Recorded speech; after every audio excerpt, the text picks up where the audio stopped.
المقاولات الصغيرة والمتوسطة رافعة للتنمية الاقتصادية في الفضاء المغربي الإبيري، وبحضور ممثلين عن غرفة الصناعة والتجارة والخدمات بكل من البرتغال وإسبانيا.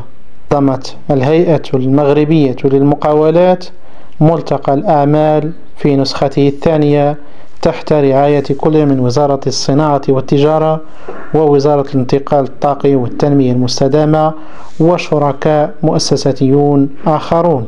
يتشكل الملتقى المنظم من طرف الهيئة المغربية للمقاولات يومي 17-18 ماي 2024 بالدار البيضاء فرصة لانفتاح المقاولين المغاربة على نظرائهم من الإسبان والبرتغاليين لأخذ التجارب وتبادل الأفكار. فقط أشغال الملتقى الثاني للأعمال بحضور السيد وزير النقل واللوجستيك وبحضور وفد من دولة السنغال كضيف شرف على الملتقى، حيث بين السيد رشيد الورديغي رئيس الهيئة المغربية للمقاولات توجه ورؤية الهيئة المغربية للمقاولات في القادم من المناسبات ومجموعة من الاقتراحات للنهوض بالمقاولات الصغيرة والمتوسطة المغربية على المستوى الوطني ولما لا على المستوى الدولي. هذه المرة كتمصفصف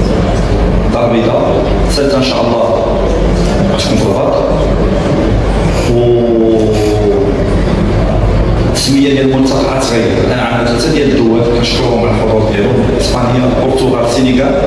ان شاء الله دول اخرى غتنضم للملتقى اللي ماشي. اذا بالتالي تصبح التسميه ديالهم ملتقى دولي للاعمال ان شاء الله.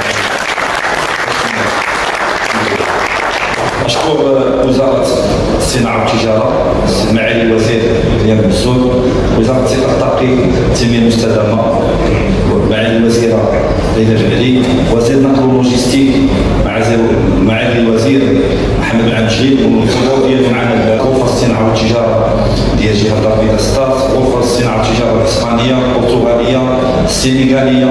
شكرا على الوفد المشارك اللي جا عندنا في السنغال وقع معنا اتفاقية الشراكة البارح. جميع الشركاء، الجمعيات اللي كانوا حاضرين معنا، المؤسسات، ماور فورس امبلوا. شكرا مدام خديجه سامده على الثقه اللي وضعت فينا وساهمت معنا في هذا الملتقى. الحمد لله الملتقى اللي يومين ديال نقاش الملتقى في المعرض. اذا شكرا لكم جميعا على الدعم ديالكم، الشركات اللي شاركوا معنا في سبون، المؤسسات اللي كانوا حاضرين، فشكرا للجميع على الثقه. احنا في الهيئه لنا طموح ان شاء الله ديال الاستمرار، طموح باش نكبروا الهيئه كجمع مؤسسه رائده في دعم المواكبه ديال المقاولات الصغيره، والصوت ديالكم ان شاء الله لدى السلطات العموميه. فعلى مدار يومين تداول خبراء وزراء سابقون مختصون سبل النهوض بالمقاولة الصغيرة والمتوسطة، خاصة منها المغربية بالأساس، من خلال الأول مناخ الأعمال، المحور الثاني الاقتصاد الرياضي، ثم نماذج جديدة للاستثمار، فضلا على الاقتصاد الأخضر والدائري. وعلى هامش هذا الملتقى كان لنا لقاء مع بعض المتدخلين وبعض المشاركين في هذه النسخة. السيد جمال العماري رجل أعمال مغربي، مداخلة للسيدة ثورية الصابرة رئيسة فيدرالية القائمين على إعادة تدوير وجميع النفايات المنزلية بالمغرب. Bonjour, Touria Spiré, présidente de FEDEREC. Le panel s'est déroulé aujourd'hui avec les panélistes, dont des personnes du ministère de l'Environnement, des professionnels à l'international, un ancien ministre du Portugal. Le but de ce panel était de mettre en lumière les avancées du Maroc et les problèmes que peut rencontrer le Maroc dans la gestion des déchets et la mise en place de l'économie circulaire.